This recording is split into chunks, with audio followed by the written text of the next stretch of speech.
असं सांगून हल्ला करणं हे योग्य आहे का? हे देशप्रेमाचे लक्षण आहे का? या सर्व गोष्टी परराष्ट्र मंत्री श्री जयशंकरजी यांनी जे वक्तव्य केलं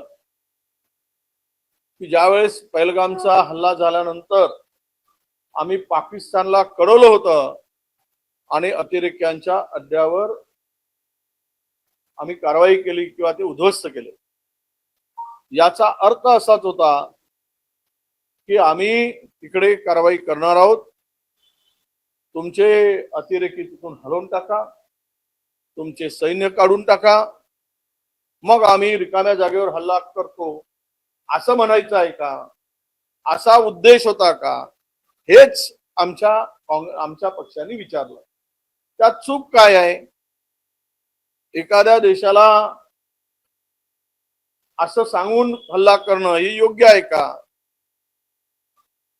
हे देशप्रेमाचे लक्षण आहे का? या सर्व गोष्टी जनतेपर्यंत पोहोचाव्यात आणि जो काही अतिरेक्यांनी पहलगाम मध्ये जात धर्म विचारून हा पहिल्यांदा अशा प्रकारचा घाणेरडं कृत्य केलंय आणि त्यानंतर देशभरामध्ये सत्ताधाऱ्याकडून, दिल्लीच्या सरकारकडून आणि त्या पक्षाकडून हिंदू आणि मुसलमानामध्ये जे भांडणं लावण्याचं काम सातत्यानं होत आहे,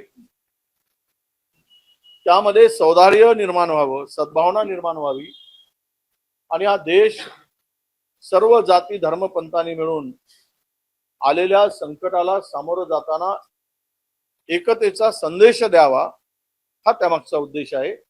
आणि त्यासाठीच आज या जरा याद करो कुर्बानी ही तिरंगा रॅली आम्ही काढतो आहोत.